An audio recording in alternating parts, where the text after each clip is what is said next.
Welcome to the Geek Homeworld podcast. I am your host, Ed, aka the Savage Tech Man. We talk film, TV, and tech, all from a geek perspective. You can find us on X, Instagram, Facebook, and you can subscribe and follow on YouTube at Geek Homeworld. Don't forget to subscribe wherever you get your podcasts. Be a part of the Geek Homeworld. Hello, everyone. Just a few minutes late getting here on another Saturday night. It is March 30th, 2024, and it is tomorrow's the 31st, so we've got one more day left in the month. And I'm here on the Geek Homeworld podcast. I'm Ed Ciucevich, your host of the Geek Homeworld podcast. And the title of this episode's Geek Homeworld episode 171, Livestream, Fire Made Flesh. So this is the episode where we're talking about the X-Men 97 Disney Plus series, which thoroughly enjoying at this point. It's almost close to perfect. I don't think we could really ask for much more. And in the day and age when Disney and other studios can't seem to get their IPs correct and just, unite the fandom. So far, this has been the highest rated Disney Plus series. It was around 100%, teetering between that and 97%. And everybody is loving it so far. It hasn't gone like woke, really. I mean, it feels like a continuation of the animated series, which I have always held in high regard, and definitely so because it's just a well done series, and with the new animation, everything has just been really updated very well, and the storylines still have that punch to them. The first two episodes were phenomenal, and this third episodes drop Wednesday morning Eastern time or whatever. I don't know, because of daylight savings, if we're Eastern Standard, I never could understand what it is, but it's 3 a.m. here on the East Coast, midnight on the West Coast, and so that means usually I can't come on here right after, and because it's 3 or 4 in the morning, and so I'm not going to do that. I need my rest. Like any person. But as soon as I can, usually Saturday is a good time for me where I can just get on here and just chit chat about it. So that's what we're here to do. And Disney, like I said, has done a really good job so far that I can tell of this series, and I've really enjoyed it. And it's still got the political punch that X-Men was known for. And it's just a lot of really good storytelling. I'll tell you in a future episode what my secret drink is. It's not unsweetened tea, not this time. But anyway, so there's a lot to talk about. And while I'm yapping here, I want to pull up an article just so I make sure that I don't get it wrong here. And I'm just I got so much stuff on my computer blue. Let's see, where is it? If I was looking for something, I should have printed this out or had it handy. Actually, I may have, or did I can't tell. I think I may have. 1 second. I'll be right back. Don't go anywhere. Talk to yourselves.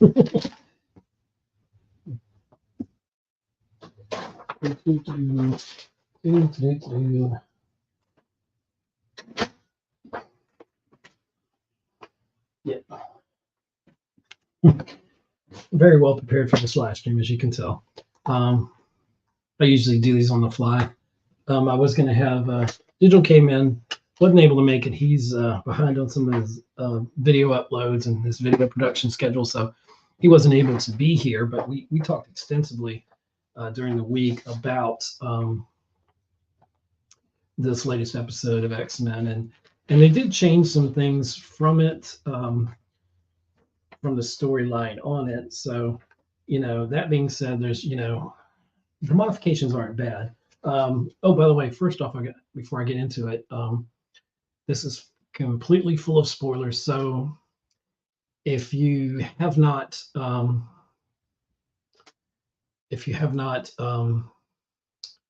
had a chance to see any of the episodes, at least through episode 3, that's all that's out.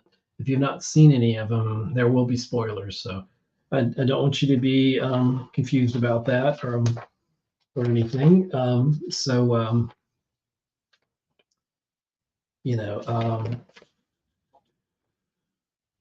Sorry, I'm just looking through some of my notes here, something I pulled up on the internet. But yeah, so if you have not seen the episodes, please check and see about that, and before you watch this. And well, okay. Interesting. Okay, that's that. Alrighty. I printed out stuff for my schoolwork. Oh, I'm sorry.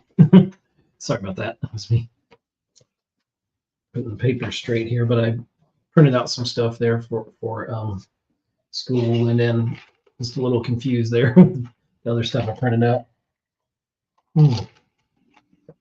Very good drink. I'm enjoying it.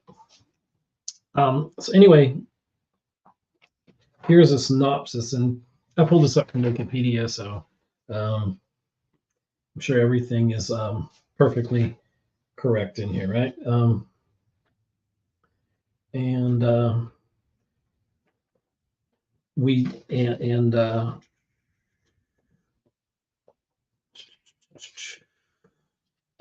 This is not what I'm looking for in the episode list here, because I wanted to give the official synopsis of it. I could pull it up on my Disney Plus app, but there we go. All right.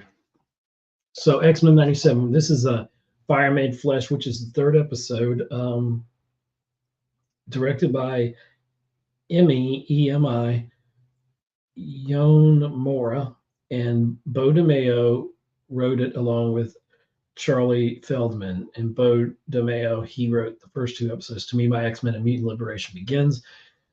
If you're up with any of the news and in the media, you know that he got let go abruptly right before the premiere of the first episode, and still haven't really said how or why. And we're not really here to get into all that. We don't really know much, so I don't want to comment on something I really don't know a bunch about.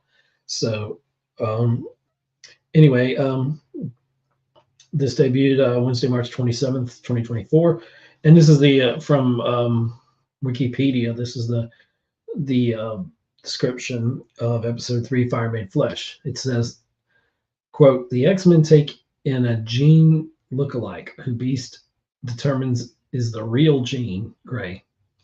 Now that was a bit of a twist. So the big what if is of this whole episode is that all along, possibly even through the entire series, we don't know when Sinister, right at the end of the episode, Jean and Madeline Pryor,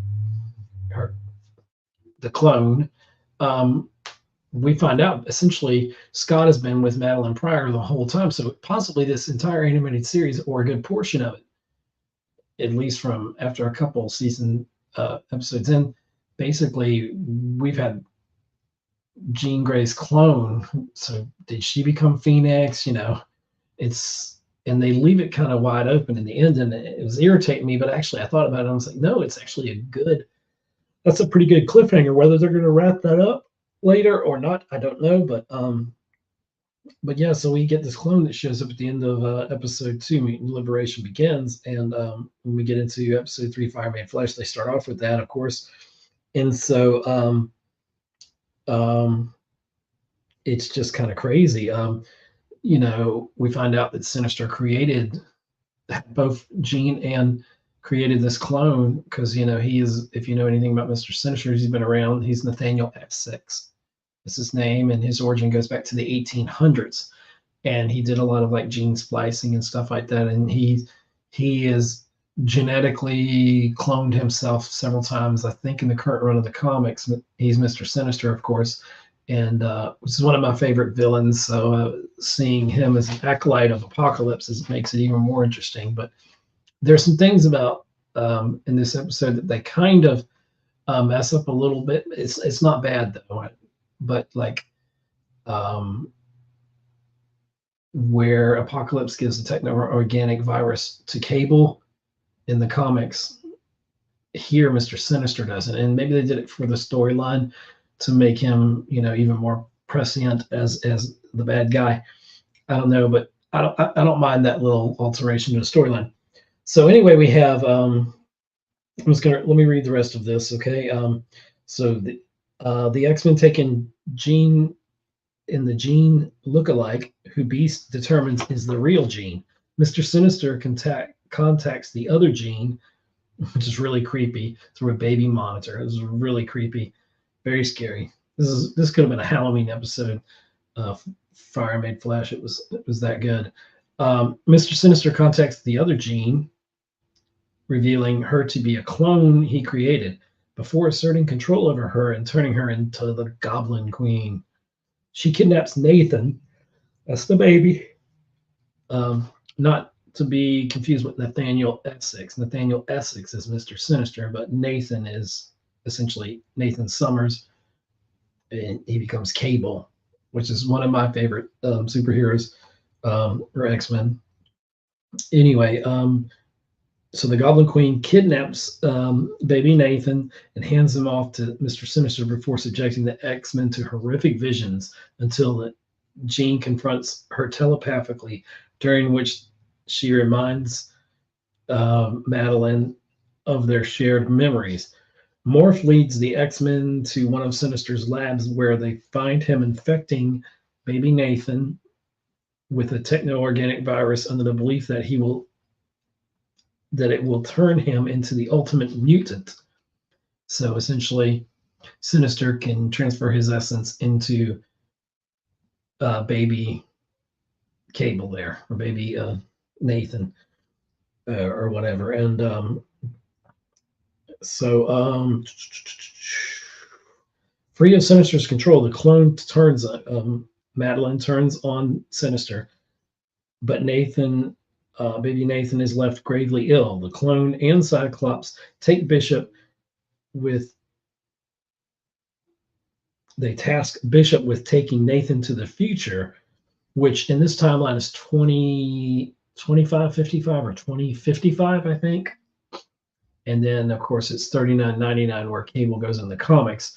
The Askani tribe is where he is taken into the future, and it gets convoluted, but The Adventures of Cyclops and Phoenix if you have not read in the comics, that's a good run in the comics that you could that really gives a good breakdown of this whole story. And excuse me, but I think it involves Rachel. Is it Rachel? I'm getting the name wrong. I know I'm getting the name wrong, but it's essentially Nathan Summers' younger or older, younger sister who's in the future. I think that because of time travel, everything's kind of backwards and sideways. But he gets to the Askani tribe, and they take care of Cable until he can learn to, use part of his telepathic abilities that he has from Jean and all that from his mom, which it looks like is the Goblin Queen or Madeline Pryor. And he has to constantly use his a portion of his telekinetic powers to keep that techno-organic virus at bay, because if he doesn't, it'll consume his entire body and I guess kill him or whatever. And so later on, it splinters off to where I think Apocalypse creates a clone of Cable in the future. He creates a clone of him, and he is free of the techno-organic virus, so he is actually more powerful clone of Nathan Summers or Cable. And his name is Strife, and there's a good storyline in that too. We could go on and on a lot of things. But anyway, so Bishop takes Nathan to the future in hopes of finding a cure. Afterwards, the clone leaves the X-Men, taking the name Madeline Pryor. Meanwhile, Storm meets with Forge, who tells her he can restore her powers. So we get a younger version of Forge, and he is from Cable's future in the 2025, 2055, 2255, 2555, whatever that. It's in the 2200s or something. It's in not Cable's lifetime, Bishop's timeline.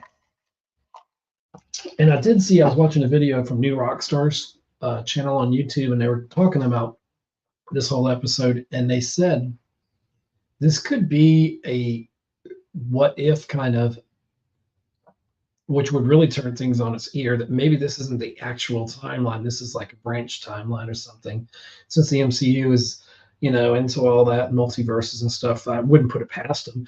That would make this an interesting storyline. But so far, I'm loving the storyline, so I am enthralled. This is like a good soap opera. But so we have what's coming up. We have 10 episodes in this season, so they're going to be gone before you know it.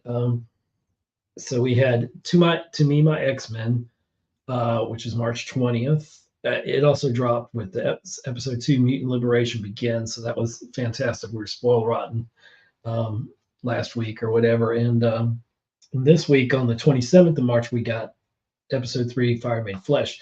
Now, coming April 3rd, we get episode 4, which is Motendo / Life Death Part 1. So interesting. Okay.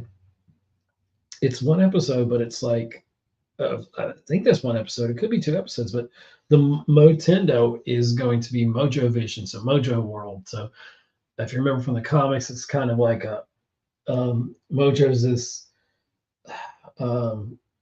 entity essentially, and everything is like televised, and they were part of the animated series. It was on there, and we see it's like where they're put into like these games and they're on television. Everything's televised, so it's like a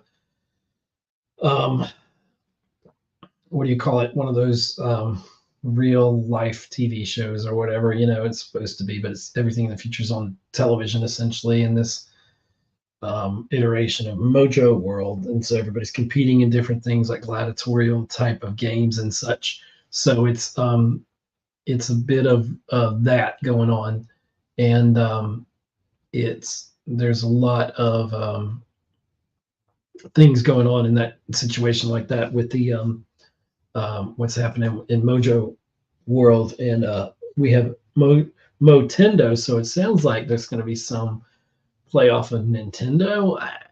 That's been hinted at. I don't know. So I'm interested to see where this episode goes. But it says / Life Death Part 1. Life Death Part 1. And that's like one word. Life Death.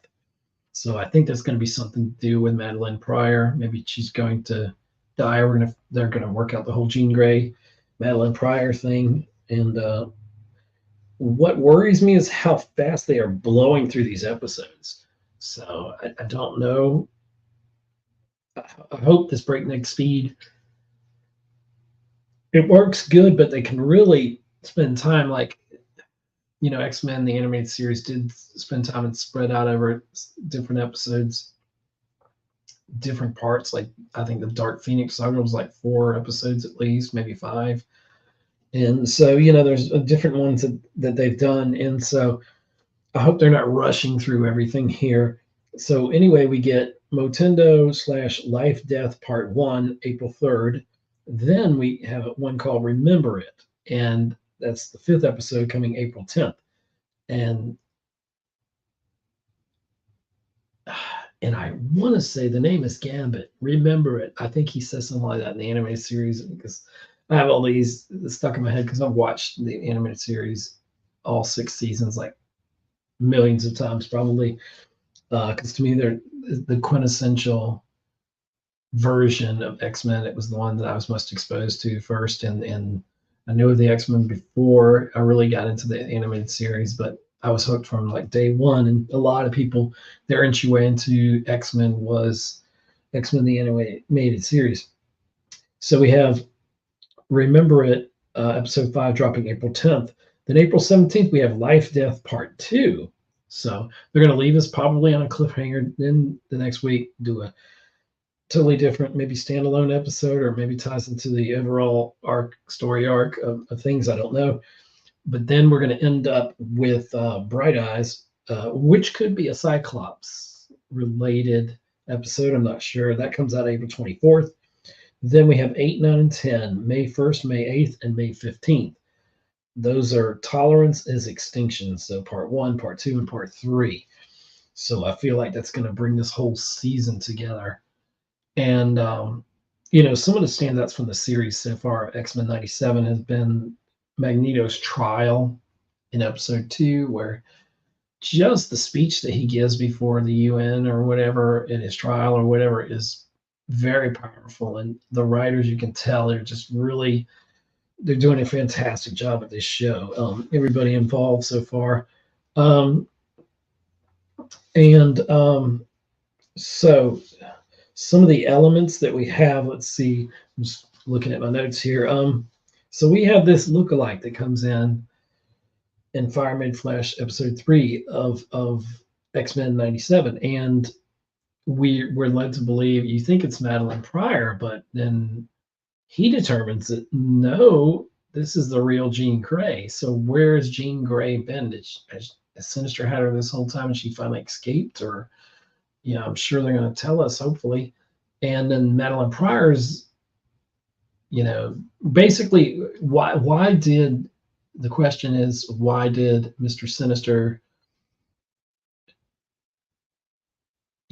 kidnap Jean and all that? Well, they wanted to get her DNA, and then Scott, if you remember from the animated series, and because he wanted to make a clone, and he wanted essentially to get their DNA, knowing the Jean Grey, Scott Summers DNA, as powerful as she is as a telepath and everything Jean Grey is, and as powerful as Scott is with his, optic blast and such, just their genetic makeup could create maybe the perfect mutant or a very powerful one that he would essentially transfer his essence into, which is something Sinister has done through cloning and all that, kind of like Emperor Palpatine has done, as we find out now.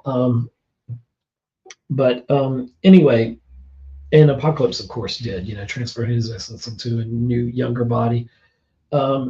So that way they can kind of live forever and, more or less. And anyway, so Mr. Sinister created the Jean Grey knockoff Madeline Pryor, the clone, so she could get with Scott and have a child. And then that child is Nathan Summers. And then he would, he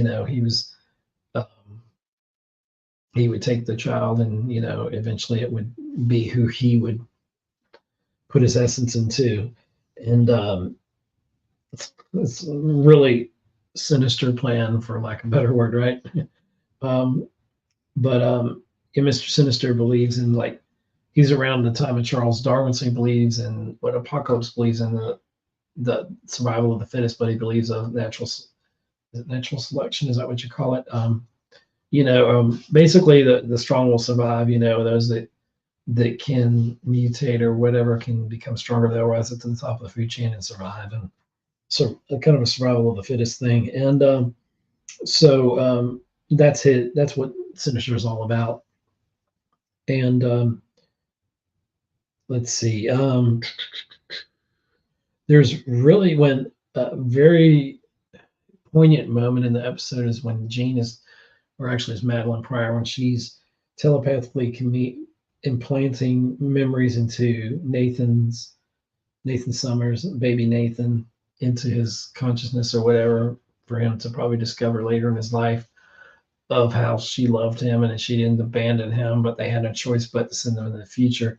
Scott, when this is going on and they make that decision that Nathan is going to die, he's not going to make it unless Bishop takes him to see Forge in Bishop's future, because technology is far advanced at that point. And in that way, he'll be able to save Nathan Summers' life. So Baby Nathan would be okay then. And then, he could bring him back to this timeline and this and that. Now, in the Adventures of Cyclops in the Phoenix limited series, they found a way to bring Jean Grey and Scott Summers into their essence into the future, kind of what they did in reverse in Days of Future Past and the Fox movie, the X-Men Days of Future Past, where they took Wolverine's essence and sent it to his like 1970s body or whatever, in the time, because I guess going from the 90s to the 70s, whatever it was, sent him back in the past essentially. And so actually it was later than the 90s because this is in the far future, X-Men Days of Future Past. So it's the same procedure more or less. It's just in reverse. So in the Cyclops and Jean Grey limited series, they do that now. I don't know if they're going to do that in X-Men 97. I'm not sure yet, so don't really know about that. We have that going, but when she's saying goodbye to baby Nathan, it's a really poignant moment. It's really kind of hard hitting, and all that.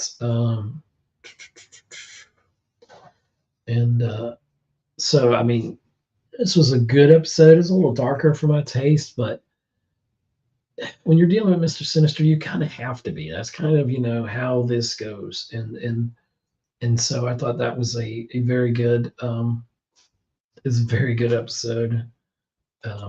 I've saw people online saying that it was almost the perfect episode, and some people are like, "Oh, we're going to see Mephisto in here," when they went essentially into the Inferno storyline, which is from the comics. And we didn't see Mephisto. Everybody has been wanting to see Mephisto. I could care less if we see Mephisto, but whatever. It still was. It was good storytelling, and we have everything where essentially Madeline has this ability to make people see stuff that isn't there. So they were seeing like zombies coming out of the TV, and like Bishop when they were fell into this inferno or hell or whatever you want to call it, created by Madeline Pryor or whatever. They the Goblin Queen, he sees his sister Shard, like, why have you left us? Why are you still in the past? Why have you abandoned us, Bishop? So they're like messing with everybody's head. So they find different ways to mess with different people's heads. And Jean Grey comes in and saves everybody psychically or whatever, and then she gets on the astral plane, and I won't say doing battle. She's doing, if anything, she's trying to comfort Madeline Pryor, which they don't know her as that. She's just the Jean Grey clone at this point until the end of the episode. She's where they have a really nice parting of ways, Jean and her, because she leaves at the end of the episode. Madeline does, and she said, "Call me Madeline Pryor," and Jean is just so naturally kind of loving and giving that way. Her character's just always been like that. So, but the pivotal point in that conversation is something I mentioned earlier. They don't know, the clone, Madeline Pryor or Jean Grey, they don't know when Sinister, neither of them can figure out when Sinister switched them, because their memories are all kind of intertwined. And essentially Jean's memories, they could tell genetically from the scan early on that Madeline was newer and Jean was older, but the older Jean didn't have her memories were kind of splintered and stuff like that. So, it's just fascinating. It's a fascinating story. So I don't know if it's very, very good. I mean, in this series, I have to give it to Disney. They've not hit 1,000 on a lot of things, and they've messed with some timelines, messed some stuff up, and even Fox. No one has a perfect record on any of this. When you're dealing with 70-something years or however long it's been for the X-Men that's been out, it's easy to say that it's easy to mess things up and not be able to pull every timeline and continuity together. And Fox was notorious for that. And with their X-Men movies, even though they were enjoyable, but they did. I think they did probably the best they could with the limits of technology and budgets they had back then. Much more opportunities now in the grand scheme of things. But so when we're talking about how true is X-Men 97 to the comics, other than a few things I pointed out in this episode, kind of right on track, even comic book accurate. Their costumes, the one thing that still bothers me a little bit, and I mentioned it last episode, was, and this couldn't be helped, but I'm glad she's there to not be there. But the voice actors, your voice changes over time, and the lady who does Rogue, she's doing that Southern kind of accent, that Southern Belle kind of accent that Rogue always has. Something that was missing in, Rogue in the X-Men TV series. I understand they had to change some things, but I didn't like that portrayal of Rogue as well. As this is my quintessential Rogue that we have on the X-Men the animated series, and then X-Men 97.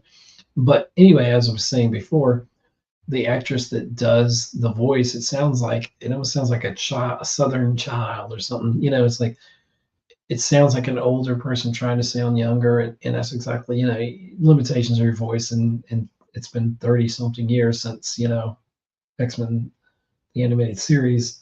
So of course your voice is going to change, but we even have a different voice actor, I believe, for Cyclops, because the gentleman that did that passed away. But that voice actor sounds so much like the actor that originally did Scott Summers' Cyclops character. So great job there in the voice work, definitely, and all around. And I'm not knocking the Jean Grey voice actor, but it's taken me a while to get kind of used to the difference in her voice. And we're not going to even talk about how she's drawn digitally. I don't have a problem with that. Some people are losing their minds over it. Oh, they, flatten down the ladies, and if you know what I mean, they're not as curvy, but that's how they were drawn back then in the 90s and before that. But I don't mind that as much, as long as you don't fundamentally change everything about the character. And we talked about that in the previous episodes. So a lot of things you might want to go and listen to the previous episodes, and you'll find out whether you agree or disagree. And we certainly would love your comments on that. Now, talking about X-Men 97, it's about as close to perfect as, even if I was doing the show. I don't think of many ways that I would improve it. I mean, I just think they're knocking it out of the park. And for Disney Plus, for Disney in general, this is definitely a win they should take, because they don't have as many as they used to. And I just don't want them to fundamentally change what's in X-Men 97, since it's a continuation. You've got the same characters, but you're continuing the story, and it's based in the 90s, so we have to have those 90s sensibilities, because don't call it X-Men 97 and then come at it with 2024 thoughts and opinions. Woke stuff isn't going to work well in a setting like this. Not woke in a bad way, I mean. And but and I'm not going to go into great detail, but we talked before about the non-binary of classification of morph. If you picked any genre, any superhero title or whatever that you wanted to discuss something like that, X-Men would be the place, and Morph would be the perfect character for it. Being shapeshifter, you see him. Funny part in this third episode, Fire Made Flesh. He's like, hands up if you something. And he said something hilarious, and in the next scene they show him, and he's got 6 hands up, because he turns into Spiral from Mojo Vision, the female character there. And then later on he turns into Magic, and in Malin is this cool thing, the Goblin Queen, she transforms Morph from being Magic, which is Ileana Rasputin, Colossus's younger sister, who in the comics had the legacy virus and all that was their version of AIDS that was killing mutants in the comics. But anyway, so Morph transforms into Magic, and then she turns her, Goblin Queen, Madeline Pryor turns her into like a more kind of almost demonic version of Magic, and all that. So the mind power that she's exerting upon these people like they're in the mansion and it's like stuff coming out the TV at them and those weird shapes. Like I'm telling you, the Mr. Sinister part where you start hearing his voice when Madeline's with baby Nathan in the nursery, and you start hearing his voice, and it sounds like they recorded it, through a baby monitor, and they showed a baby monitor. That reminds me of Signs, when you could hear the little, sounds of the aliens talking. But it's very scary, very creepy, And then they show Mr. Sinister. Eventually, that's when he reveals himself to Madeline, and she essentially transforms into the Goblin Queen and kidnaps baby Nathan, and then, uses her whatever powers that she has, and they're fighting, and oh man, it's just awesome. It's such a mind game battle going on there. It's pretty awesome, and we see one of the funniest parts, and this could all be, just in their heads, but Morph and Wolverine are about to go to the danger room when all this is going down with Goblin Queen, and Morph is looking through who's and what times they're going to be in the danger room, and he kept scrolling through it, and it's Rogue and Magneto. He said Rogue must be working on her stamina with Magneto because they were kind of show that they could touch. So if people want to know that, how is he able to touch Rogue? Because when Rogue touches anybody's skin, she absorbs their power. She hangs on too long, like Miss Marvel in the animated series and in the comics. She absorbs all of her power. Essentially puts the person in a coma. Like, and if you remember from the X-Men films, Rogue talks about she kissed her first boyfriend and put him in a coma for 3 weeks or something like that, or 3 months or whatever. And so, yeah, Rogue has to live without the touch of another human being. So what is that like? That's got to be pretty traumatic.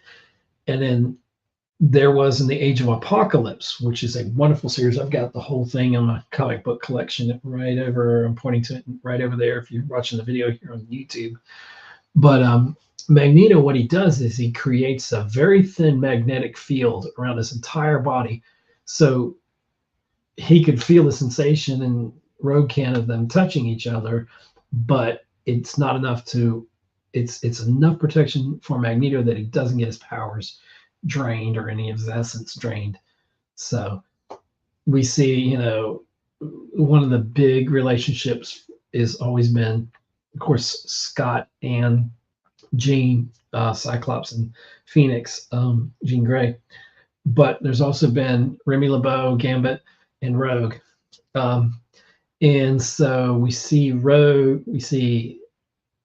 Gambit in this episode getting jealous of the fact that they're in there in the danger room for all that time, and then it opens up and they're like very scantily clad, and I'm like, that's one thing about this series. I know the animated series of X-Men was it had a little bit of adultness to this. This one definitely is more anchored towards adults or young adults than kids. Sensibilities have changed since the 90s, so I understand that, but I'm not knocking the tone at all. It actually works. It's a very, very good show. It's very well written for an animated series. I'm impressed in so many ways. I have to work really hard to find something I dislike or I think has been wrong in these first 3 episodes. And what a great feeling that is, knowing how much I love the X-Men and grew up with them, and to see, especially when someone like Disney gets a hold of it and they're actually doing it right, so everybody involved in this show really put their heart and soul in it. It's such a love letter to the original fans like myself. So I really appreciate that. The care and painstaking and the Easter eggs and stuff that they put in there really pulls you in. So basically everybody's getting mind bleeped by the Goblin Queen until Jean telepathically comes in there, and I don't want to, like I said, I don't want to say does battle with. She just, in her own way, she's very considerate of what the Goblin Queen's gone through. Can you imagine being a clone and finding out you're a clone? And, there's a bunch of craziness going on, a special level of crazy. But Jean's just such a good character. I remember back in the 90s, I guess it was the 90s, Cyclops and Jean got married. There was a special comic book, and if I looked hard enough, I probably have it somewhere. Is the wedding of Cyclops and Jean Grey, and it was really well done. And they teased a lot of that in some of the episodes in X-Men, especially the one with Mr. Sinister, where Morph is under the evil influence. They don't know that he's back yet. This is in the animated series. And he marries Scott and Jean, but then they find out later it was Morph all along, so they weren't technically married. And she goes, "But we're married in our hearts, Scott." So they have the melodramatic stuff. I tell you, it plays like a good soap opera if you go for that kind of thing. But if you don't like soap operas, you'll still love X-Men. It's got some killer action. Like, I think I'm finally realizing, it's kind of articulating some of my favorite hero of the whole group. I like all of them for their different traits and their character traits and their powers and stuff. But I was always a fan of Cyclops, Scott Summers, and because he's like a good guy. He knows where he stands. He's a team leader. He's just a natural born leader, tactician. He's a good hand-to-hand combat kind of fighter. But the thing I learned was his optic blast, and I always kind of wonder why it didn't incinerate people. But they're actually concussive force, so they're not actually lasers. Like Superman has lasers, coming from his eyes. Scott Summers, Cyclops, has concussive force, essentially concussive beams of light. And so he can control it. Like when he's fighting, the choreography of that is so great in the animation of X-Men 97, where he's fighting. They're fighting in the warehouse, and he's trying to save essentially Sunspots, the new character in there.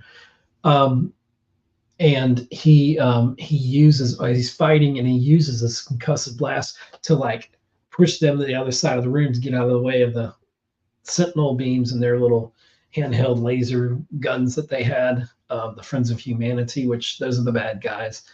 The FOH, Friends of Humanity, they're anti-mutants, and so mutants have always been being outcast and downtrodden. That's what X-Men's about, and it's about standing up for people that can't stand up for their own. It's about people being allowed isn't the right word. I'm not sure what the word is, but people having their right to exist, and if they believe differently.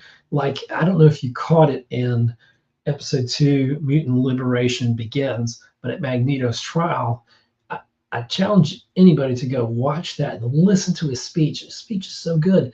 And he starts off talking about, because if you know anything about him from the comics and you've seen the live Fox movies, that he was him and his parents were in a concentration camp. He's Jewish. And he starts off, one of his speeches, he says in X-Men 97, Magneto says, just because we called God by a different name is one reason, when will we ever be good enough for you humans? Because he's addressing the UN and, for his crimes against humanity and all that. But he said, I've only ever done what I needed to do to protect mutants, to protect our rights. So, very, very much always powerful. The X-Men, the subjects, they do a brilliant job in the animated series and in X-Men 97, and just walking that thin line, like, essentially, because everything goes haywire at his trial, Magneto's trial at the UN, and the Friends of Humanity come in, and Executioner comes in and he blasts Storm, and she takes the fall for Magneto. I mean, she jumps in front of the blast from the Executioner, and essentially it obliterates her power. And earlier in that episode, we got to see Jean, or the episode before, To Me, My X-Men, when they're fighting the Sentinels, and she just goes super Omega level crazy on the Sentinels, and she's totally kicking butt, and that's just what she does. But to see her power stripped away, that was another powerful moment, and in the series so far, X-Men 97.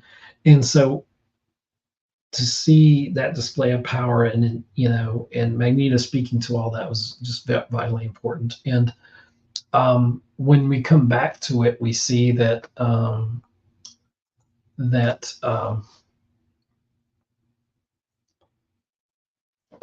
we'll come back to it. I guess the next episode we'll see Forge helping her, helping Jean get her powers back. So hopefully that happens. Hopefully it's done really well so far. I've got no complaints on this series. I really, really can't think of much. There is one little questionable moment where Morph sees, like, whether it's induced by the Goblin Queen, but like, I didn't know if they were going to go there. I'm kind of glad they didn't. But I think he's got a crush on Wolverine or something, because he sees him like in the steam of the shower or something. It's just like one frame, and I'm like, okay, well, what are they doing here? Then they go on to something else. So it's sinister, and the Goblin Queen playing with their minds essentially. So there's that. But it's a well done episode, well written. Everything is just really well out there. So I can't give you a higher recommendation for X-Men 97 if you haven't watched it. And I spoke to some that said they hadn't really watched it. They only really know the movies, or or know a little bit here, know a little bit there.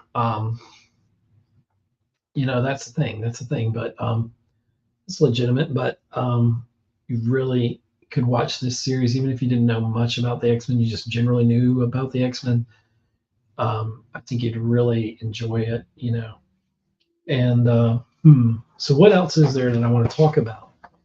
Fire Made Flesh. What are my expectations? Well, I the way we've been going this breakneck speed on these episodes, they kind of wrap up storylines. Like, I think they chewed through in the first couple episodes at least 2 or 3 different things. And sometimes I'm used to seeing it kind of multi-episode arcs, but it seems like they're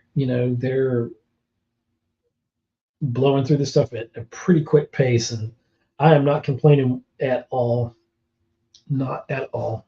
I'm enjoying it either way. However it hits, however it comes, I am all there for this show. I mean, X-Men 97, I could not ask for anything better than what we've got.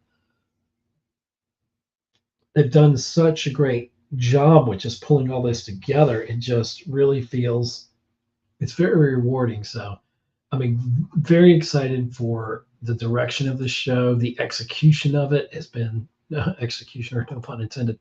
But the execution to all this has been very good, and all that. Let's put something in the chat there. Hi, everyone. I cannot complain at all. I'm super stoked, super excited for the rest of this season. It's going to go by so quickly, though, but I'm probably going to go in when I'm done with this. I'll upload the episodes and all this. This live stream will go up to YouTube. Well, it's already there, but I'll fine tune it a little bit, and then I'll put the podcast episode up wherever you get your podcasts. You can listen to the audio version of this. So that'll be up there. I'll get all that done, and I'll probably go watch X-Men. I might watch all 3 episodes. I know they're just so awesome. Overall, for the series, I said in the last episode we did here that talking about Scott, Cyclops finally getting his due, being that badass leader that he's always been. So I'm excited that that's how they're doing things, and they're really handling this series well, and I'm just really excited about the direction of things and how it's going. So I cannot complain whatsoever about that. So what else do I want to talk about? Well, since it's just me on the stream here on this episode hosting, I'm just going to kind of cut it short, because I think I've said everything I kind of want to say about it. There's probably more. Once I cut the mic, I always think of something I want to say. Usually happens after I'm done talking ad nauseum at times about things, talking a lot. So, but anyway, throughout any of those out there celebrating Easter and all that, happy Easter. Let's hope it's a time of renewal for everyone, and we can get together and be more united in not just this country but this world. That's something I hope for and look forward to. And if we learn anything from watching X-Men, the animated series, X-Men 97, or any of the X-Men comics or the films that have been out, it's about not tolerating others, but accepting others, and not always people that think and believe the same way that we do. So, let's all be a little bit more united in things. That would be nice. So this has been Geek Homeworld episode 171. We're September coming up, 2024 will be 10 years I've been doing the podcast episode here, and not even a quarter of that has been on the YouTube version of it. So if you're wondering where all the episodes are, they're on the podcast side, but on the audio side. But anyway, so this is Fire Made Flesh, our live stream episode here, episode 171 of the Geek Homeworld podcast. I'm your host, Ed Ciucevich, and please leave us your comments. I'd love if you go into the channel, subscribe, even enable notifications. That way, when we have another live stream or another episode coming, or any content on this channel on YouTube, you'll know. Of course, you subscribe to the podcast feed. I'll usually put all these into podcast form as well. Plus, excuse me. I said plus, we have the static audio version on YouTube. I know some people say that's cheating in YouTube, but I do have the live stream version, so if you want to watch it. But sometimes if you're like me, you're doing chores or other things and you just want to listen to podcasts in the background, so that's good for that. But it's on YouTube as an audio version with just a static, our logo up there for Geek Homeworld. So if you just want to listen on YouTube, or you can listen to your podcast app, if that's how you choose to listen to podcasts.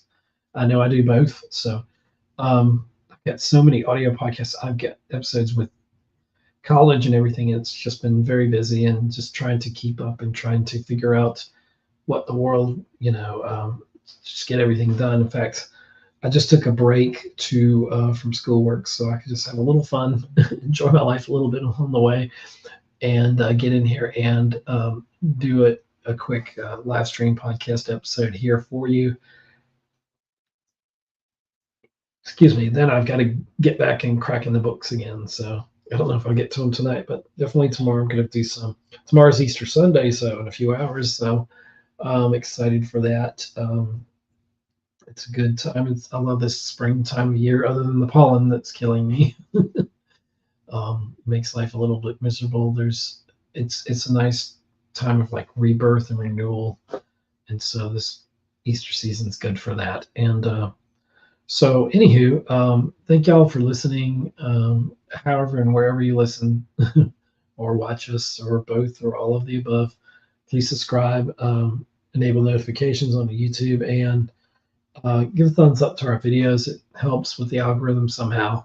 I'm slowly growing this YouTube version of the podcast, this side of the podcast. So I'm always looking for interesting people that want to come on. I can StreamYard you in, or I used to say Skype you in, but whatever. I'd used Skype in years. But I can bring you on as a guest, or maybe even, on the show or whatever. If you ever have comments, please feel free to leave them in here. Even after this episode is up and published, you can certainly go and watch it, leave that thumbs up, subscribe to the channel, enable notifications, and heck, even go in the chat and leave some comments, and we'll try to respond to what you got. So anyway, thank you so much, everybody. Take care, and thank you for listening to another episode of the Geek Homeworld with your host, Ed Ciucevich. Thanks and goodbye. Oh, not yet. I gotta do one thing. I gotta hit the outro here. I always forget that. So, bye. Welcome to the Geek Homeworld podcast. I'm your host, Ed, aka the Savage Tech Man. We talk film, TV, and tech, all from a geek perspective. You can find us on X, Instagram, Facebook, and you can subscribe and follow on YouTube at Geek Homeworld. Don't forget to subscribe wherever you get your podcasts. Be a part of the Geek Homeworld.